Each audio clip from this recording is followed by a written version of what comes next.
Mao ni nanuroy na may aning Eden karon.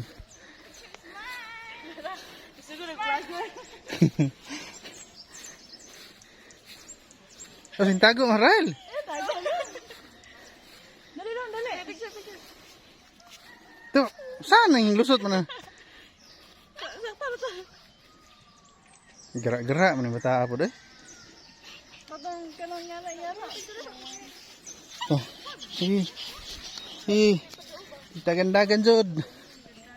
Kana, pagtanawan ang gagyan.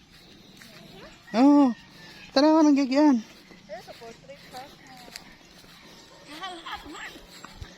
Oops.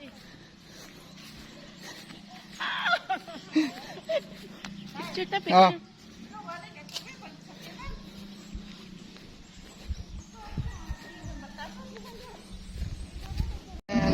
This is the end of this safety briefing. Fishing. To your left is our fishing village, where you can catch tilapia or St. Peter's fish and hito or catfish. We will provide you with fishing rods and bait, and you may choose to either have us cook your catch or you take them out with you on your way home.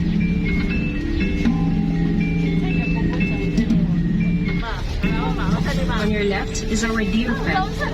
This is an extension of our deer park, which you will see shortly. To your far right are our Vista cottages, our deluxe accommodations.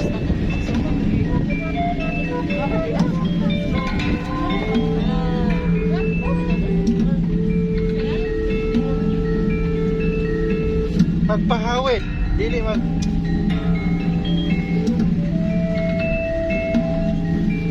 On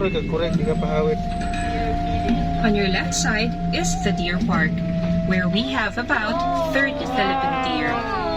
The Philippine deer, also known as the Philippine sambar or the Philippine brown deer, is a species of deer native to the forests and most larger islands of the Philippines. It is classified as vulnerable by the International Union for Conservation of Nature due to its increasingly fragmented populations as a result of habitat loss. The Philippine deer is a medium-sized species, but generally much smaller than its cousin, the sambar deer. It is mostly even brown in color, with the exception of the underside of the tail, which is white. The antlers of the male are quite small, usually having a length of 20 to 40 centimeter or 7.9 to 15.7 inches.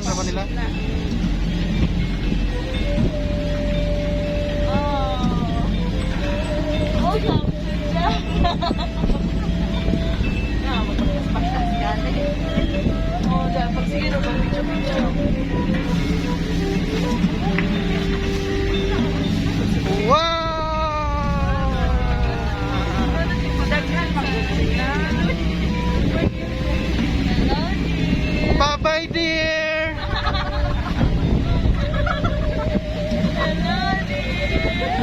I miss you, dear.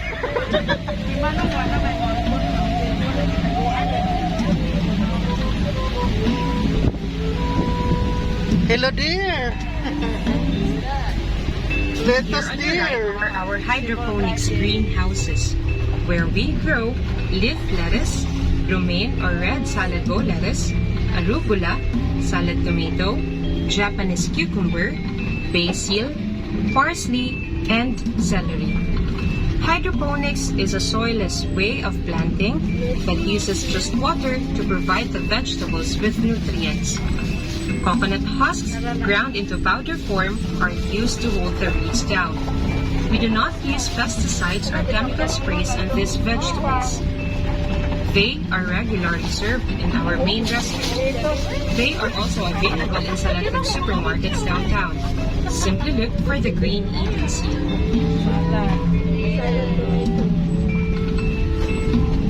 Wala ka na, dear. Wala na si dear.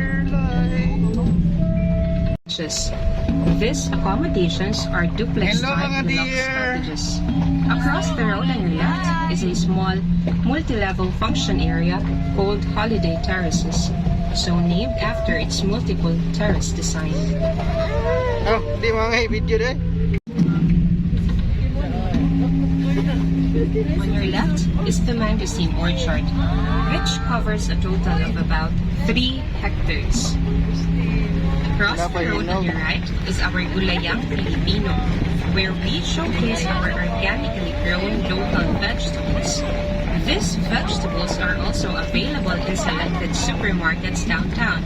Again, simply look for the green Eden seal.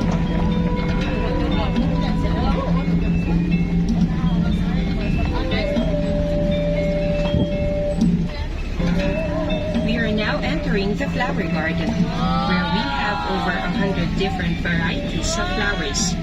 This is our first stopover. Feel free to explore and enjoy, but please refrain from picking the flowers. You may also access the Gulayang Filipino through here. You have 5 minutes to roam around.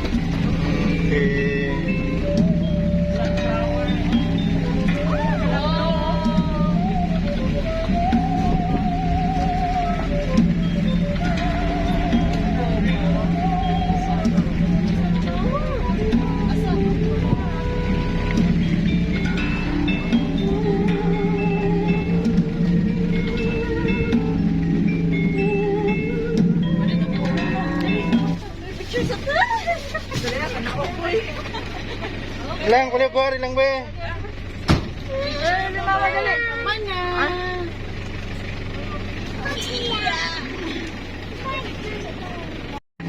Relax and enjoy the view. Speaking of view, the view from the amphitheater is of Davao City, the Davao Gulf, and Samal Island, where our sister resorts, Ana Marina and the island Benavista are located. Brochures for these resorts are available at the front office. You may also follow us on all our social media. Mangosteen. Kuna mga hinog yan magdala na silang jutso sa una tag kapit tag 5 kilo. Oh. Wadiha ang mga kainan ito.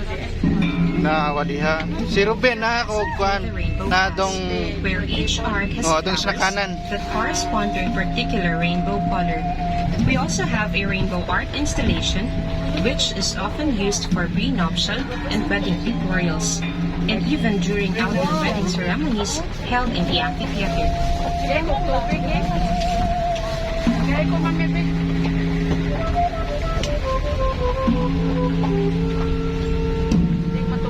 We are now entering the forest area.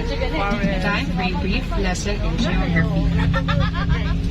Eden is sitting on the lower slopes of Mount Talomo, which is part of the Apo Talomo mountain range.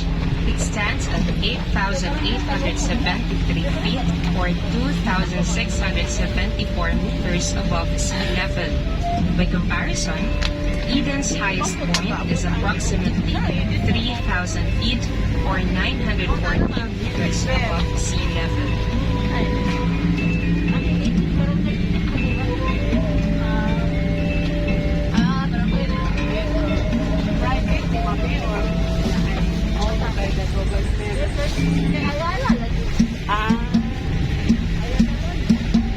We are now going through the second phase of our mangosteen orchard. Here are some facts about mangosteen. Mangosteen, or Garcinia mangostana, is native to Southeast Asia. Since ancient times, it has been cultivated in Malaysia, Borneo, Sumatra, mainland Southeast Asia, and the Philippines. It is often used in traditional medicine.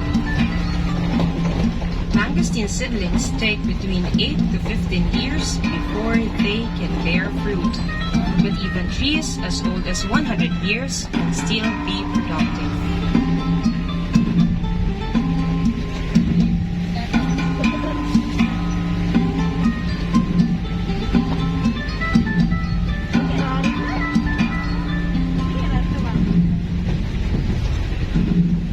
And now, for a brief history lesson. Eden used to be a logged-over area with most of its primary forest gone.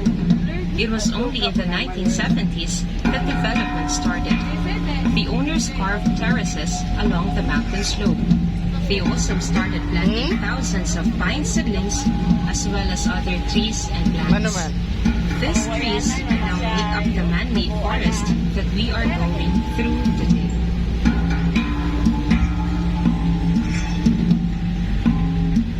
Tay-tayan, no? Speaking of pine trees, Eden Puto, has kahoy. 3 varieties: Benguet, Caribbean, and Norfolk. The Benguet pine, also known as the Cassie pine or three-needle pine, is one of the most widely distributed pines in Asia. Its range extends south and east from the Khasi Hills of India to Thailand, Cambodia, Laos, Vietnam, southern China, Myanmar, and the Philippines, where it gets its name from the province of Benguet. The Caribbean pine is native to Central America, Cuba, and the Bahamas. It is a fast-growing species. The Norfolk pine is endemic to Norfolk Island, an external Australian territory in the Pacific Ocean. It is not a tree pine, as it belongs to the genus Araucaria and not genus Pinus.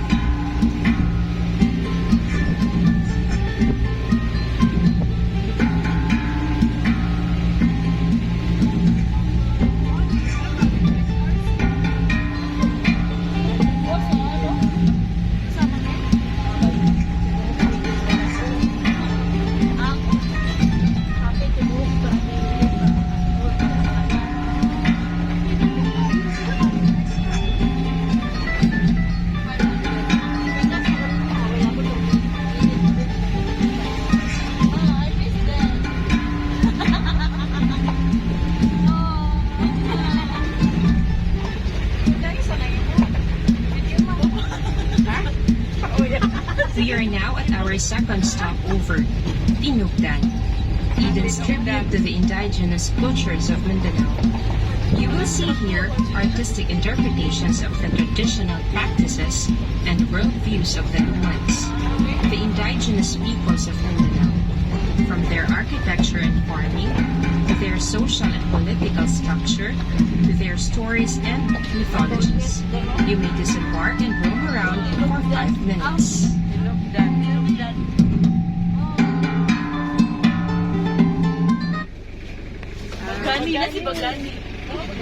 2008, after 2 years of planning in coordination with local architects, artists, anthropologists, and humans, it is a work in progress.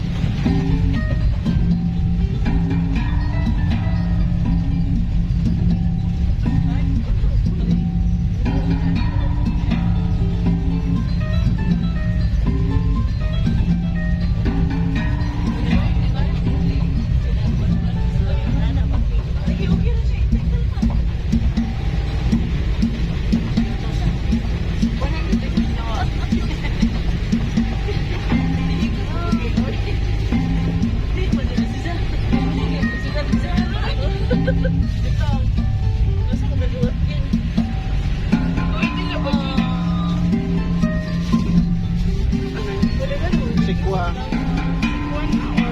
Pipino rin, pipino. Wah,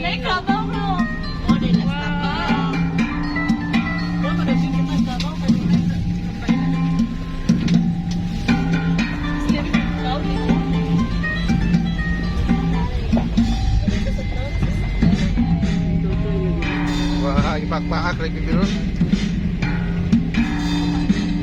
On your far left is another Dagat view to, of dagat. Davao City, Dagat to. the Davao Gulf, and Samal Island, where our sister resorts Ana Marina and the Island Bella Vista are located. Brochures for these resorts are available at the front office. You may also follow us on all our social media.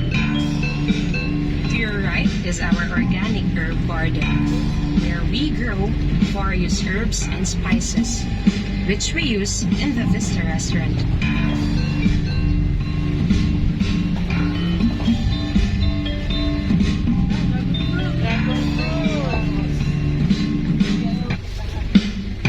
Welcome to Lola's Garden.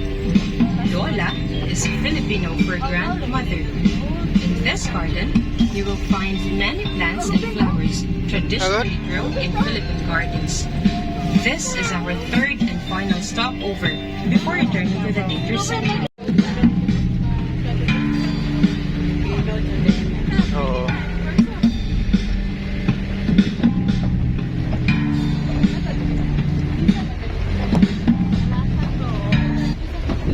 On your right is our Pine Lodge, one of our family cottages. If you wish to stay here or in any of our other accommodations, you may book at the front office or call our sales and reservations office. On your left are more of our organically grown vegetables, which are available in selected supermarkets downtown. Remember to look for the green Eden seal.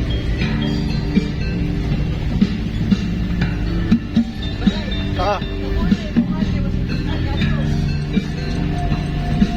Go.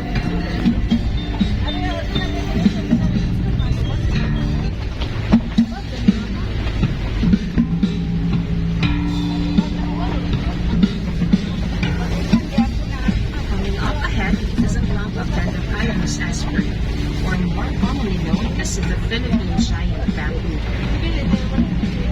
You might observe that this particular clump have grown so tall that they are bending over and creating a natural archway.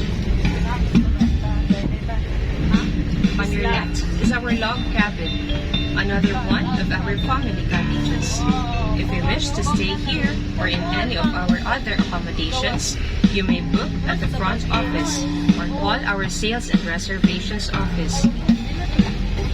For more information and to stay updated on our promos and events, visit our website at www.edennaturepark.com.ph and follow us on all our social media.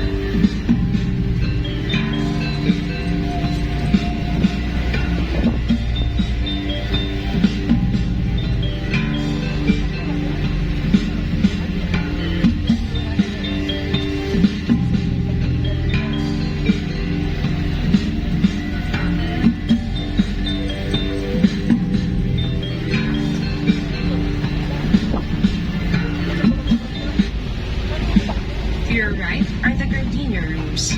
If you wish to stay here or in any of our other accommodations, you may book at the front office or call our sales and reservations office.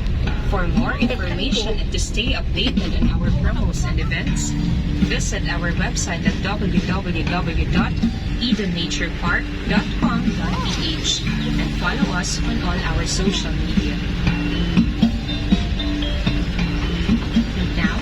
It's time for another brief history lesson. Did you know that Eden wasn't always a resort?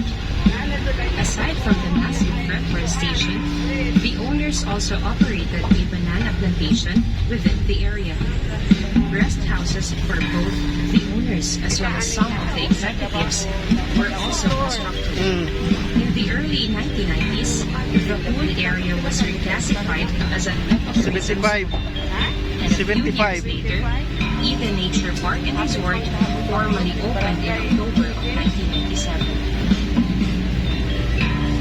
Today, Eden Nature Park and Resort is 95% plant-based at about 80 hectares, 60 of which are fully developed.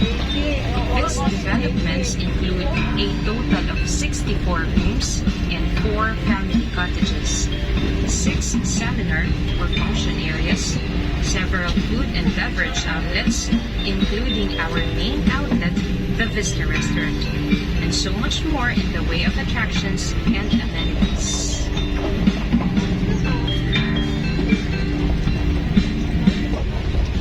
To your left is the Seminar Village, and above it is the Garden Hall, one of our large function areas. The village was designed to cater to special group functions, particularly workshops and seminars. You will also find in here our front office, business center, our begonia rooms, and 2 more function areas, the Fern and Cypress Horse. Eden is the perfect venue for weddings, seminars, and team building activities. For inquiries and bookings, you may call our sales and reservations office.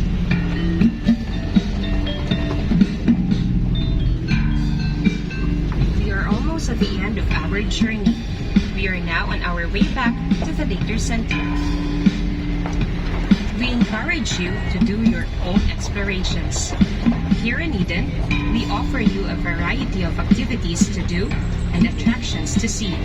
Catch your own lunch at the fishing village, visit our butterfly garden, bird walk, and fernery. Under our bamboo maze, enjoy our delicious cuisine with garden salad vegetables that we grow on our own at Vista Restaurant and Cafe Vista. With so many things to do and see, one day is not enough. So we encourage you to book a room, a cottage, and stay the night. You may book at the front office or call our sales and reservations office. For more information and to stay updated on our promos and events, visit our website at www.edennaturepark.com.ph. Follow us on all our social media. We have reached the end of our journey.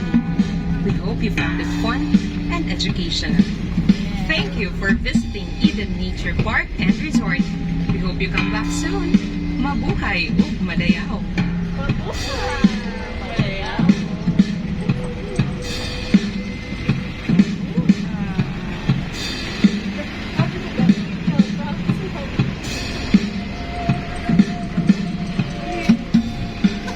Thank you! Ina ba? Shh. Na, Tita Lily. Hi, Lily.